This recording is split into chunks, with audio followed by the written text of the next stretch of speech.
Hi guys, welcome. I just want to give you guys a 1 month update on my ethnic rhinoplasty. So I had my surgery on August 15th, and right now it's September 20th, so it's a little bit over a month, and I'm just going to show you guys what it looks like now. So here is the front view.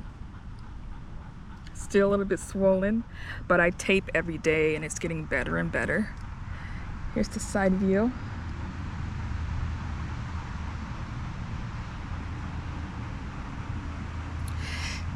Here's the top view. So I still tape every night until my doctor says otherwise, but I do know that the taping does bring down the swelling, so every day it gets more and more defined. I am so in love with my results. I even get compliments when I go out, like one time when I went to order food, I was in the drive-thru and then I picked up my food and the lady was like, "Oh my gosh, you're so beautiful." So I mean, of course I was beautiful before I got my nose job, but you know, I receive more compliments now. So it's very the surgery is very life-changing for me, and I do not regret it at all. I love my results, and I'm just so thankful that I picked a surgeon that knew what he was doing. So I have received some questions on my YouTube videos, so I'm going to be answering some of them. So the first one is, who was my surgeon? My surgeon was Dr. Barrett in Miami, Florida, the one and only. What are your symptoms after 2 weeks post-op? So I'm just going to answer this after 1 month, since I'm at my 1 month anniversary. So I still have congestion, but I'm using a humidifier. I found that a humidifier helps with my breathing when I sleep. I still use saline spray. That helps out as well. And I've noticed that, and I'm pretty sure other people who had rhinoplasties, they could agree with me. I noticed that I had, I still do. I have like scabs that turn into boogers, really bad boogers, that's impeding with my breathing. So I just get like really fine tweezers and I just go up there and, you know, pick out what I can, and that just makes a huge difference with my breathing. I'm able to like breathe so much better. It's like such a relief. I'm like, oh. So yes, just the congestion, which is expected, and then the major boogers that you can easily pick out, and it could like make a huge difference with your breathing. Also, I still can't feel here. My tip is still numb here, but I can feel everywhere else. Everywhere else is fine. It's just the tip is still numb, and that's normal. I mean, when I did my research, you won't really get feeling in your tip until 6 months or after or longer. So just the numbness and then the congestion and the major boogers are my symptoms post-op, 1 month post-op. Did you go to Miami solo? So I did go solo, but I did hire a nurse, an aftercare nurse, and I have like a story about that. So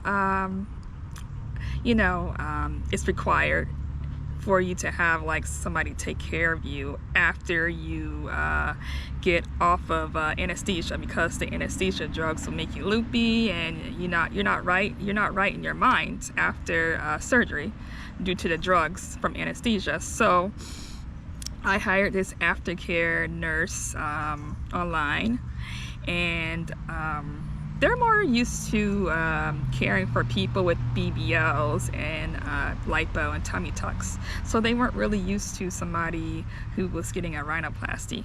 So when they came to pick me up, they came to pick me up in this decked out SUV, and it had like a bed in it for people with BBLs to lay down in. And so the nurse, she arrived at the surgery center, and she was waiting because my surgery took longer than expected.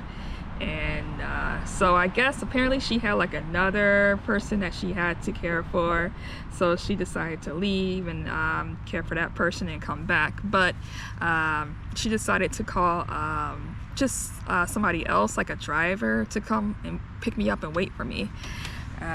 So he came, and my post-op nurse was like, "Who are you? You're not the same person that was here before." And so she was a little bit skeptical, so because she never dealt with anything like this before.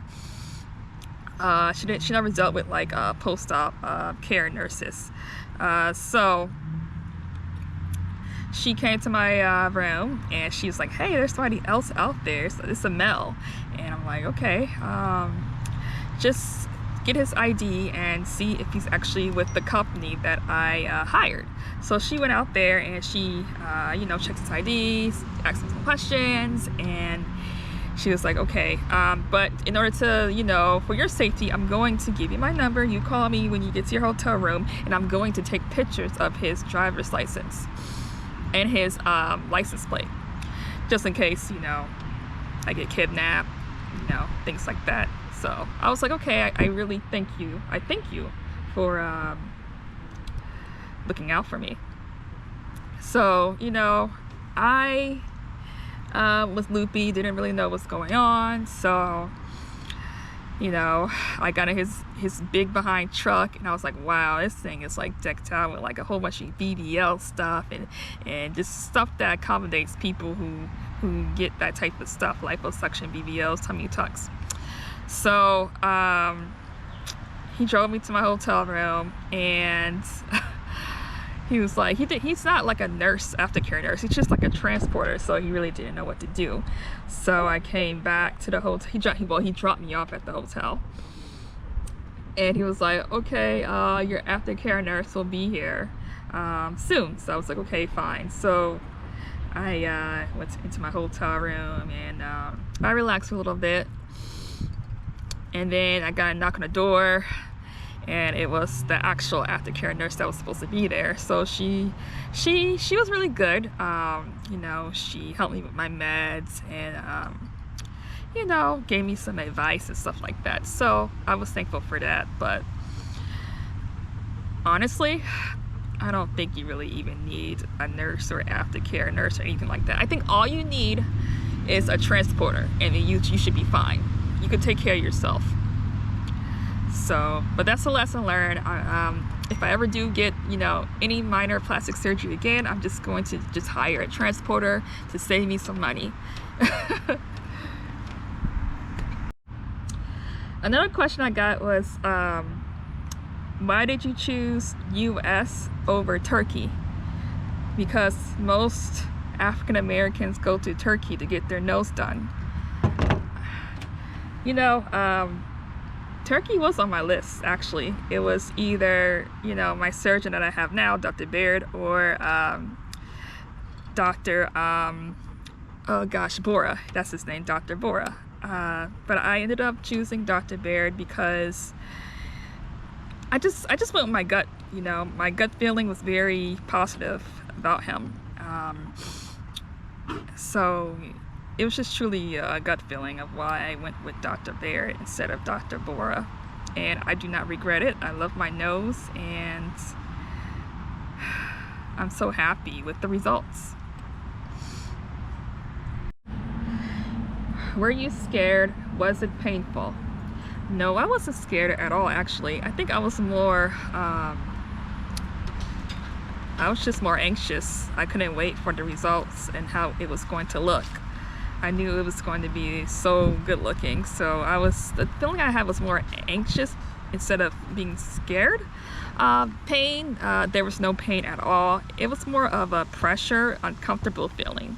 So when you first get your surgery and it starts to swell up, you'll feel like a bunch of pressure, like a major, it feels like a major sinus pressure, or it feels like a sinus infection, actually, to me. You'll feel a bunch of pressure here, in your eyes, all around here. But it also depends on what you get as well. Like if you're getting something very minor done to your nose, then you might not have like a bunch of pressure or swelling like I did. I had like a lot done. So I had, you know, my nostrils reduced. I had my bridge raised, and they put donor graft in my bridge. And also they refined my tips. So I had like a lot of things done, and the surgery it took 3 hours. So that's why I had so much swelling and so much, and that's probably why I'm still congested now, is because I had so much done. So but no pain, you know, no pain at all, which I'm so glad about. And I probably don't have pain as well because I didn't get rib cartilage put in my nose. I got donor, so you know, that's why I don't have any pain. So yeah, it depends on what you get, and I'm just thankful that I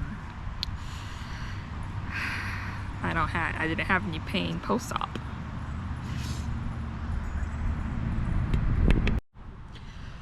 Okay, what did my family think of my rhinoplasty before and after?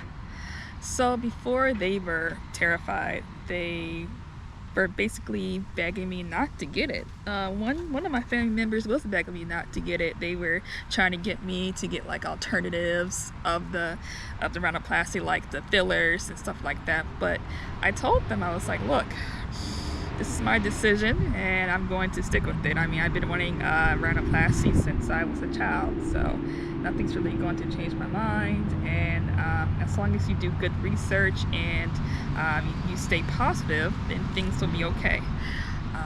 Afterwards, they looked at my nose and they were like, it looks so natural. Wow, he did a good job. I'm like, yes, he did.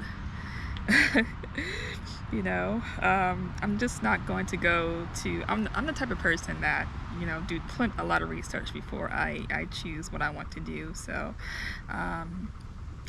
you know, this guy that I chose, this surgeon that I chose, I mean, he has so much experience with ethnic noses, and he's also an ENT specialist. So, with those two things combined, you know, you can't go wrong. So,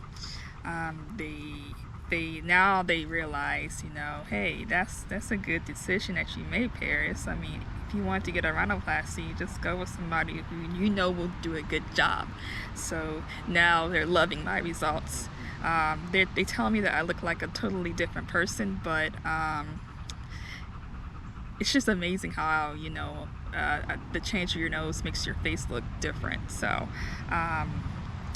in a good way, though, in a very good way. So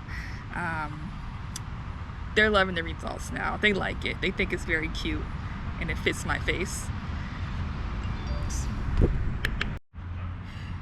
So guys, if you have any more questions, keep them coming. I'll continue answering your questions on my 3-month update and 6-month update and so on. So keep the questions coming.